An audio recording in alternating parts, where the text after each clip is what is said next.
Hi, so this is going to be an overall summary on how to teach the Singapore math classes. Let me go ahead and share my screen. So right now I'm going to be looking at a Singapore 3A textbook, but again, this is just going to be an overall summary for with any Singapore class. The Singapore classes are pretty straightforward. It works out pretty nicely. Generally, when I start out, oh, this is the workbook. Generally, when I start out, I do start out in the textbook. So just write wherever chapter, whatever chapter you're on.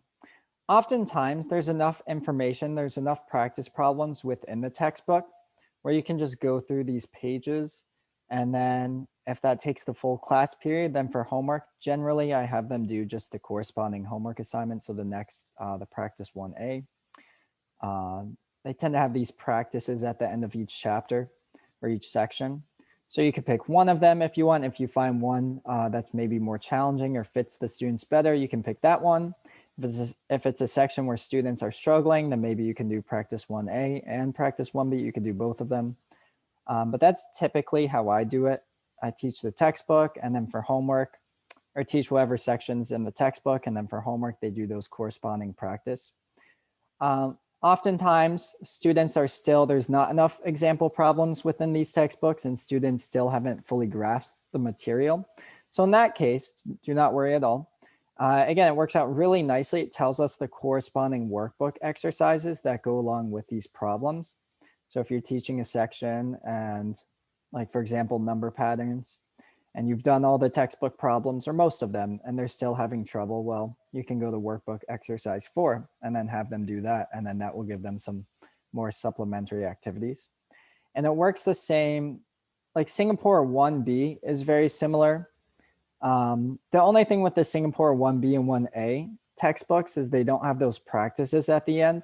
So what I do when I'm teaching Singapore 1B or 1A is I use the textbook. So like this first section's on comparing numbers. We'll do the textbook problems. And then I'll have the different workbook exercises we could do. So in that case, usually I'll just assign one of the workbook exercises for homework. Since the Singapore 1A and 1B, they don't have those practices at the end. Another thing to keep in mind is the Singapore 2A and 2B. Where'd those go? Oh, right here. So Singapore 2A and 2B. I'm not sure if USTAR doesn't have the workbooks or they're in the process of getting those. At least when I was teaching, we didn't have these 2A or 2B workbooks. We just had the textbooks. So again, in most cases, just the textbook problems were all that were needed. And these would take about the full class period anyways. But if you did all the textbook pages, and then you could still see that students were still struggling, or let's say you started one of these practices at the end of class and they weren't really getting it. In that case, what I would do, since we don't have the workbooks, hopefully you do have it, is I would just find worksheets on Google. Some great websites is like Math Worksheets for Kids works really well. Math Aids works well. Math Salamanders were some good ones.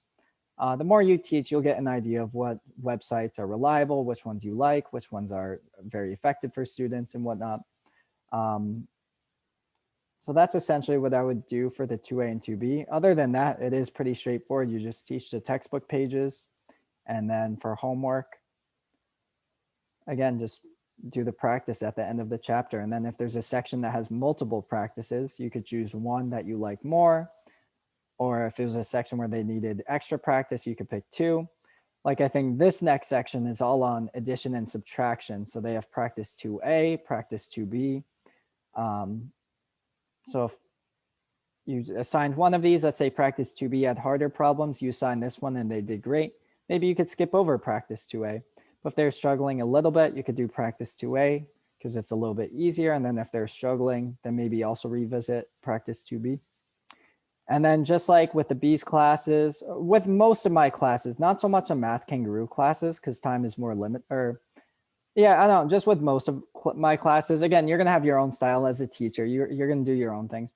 But what I like to do is I like to start out each class up with a warm-up game. Mathgames.com tends to be a very effective website. They have tons of different games, tons of different strategies. They have a variety of grade levels too, all the way up until grade 8. So this is generally what I like to use. Students like to use it too. It makes it really easy to play on an online setting as well, where I can kind of play the games and then have the students shout out the answers. And it makes it really easy. And yeah, that's pretty much all I have to say about this.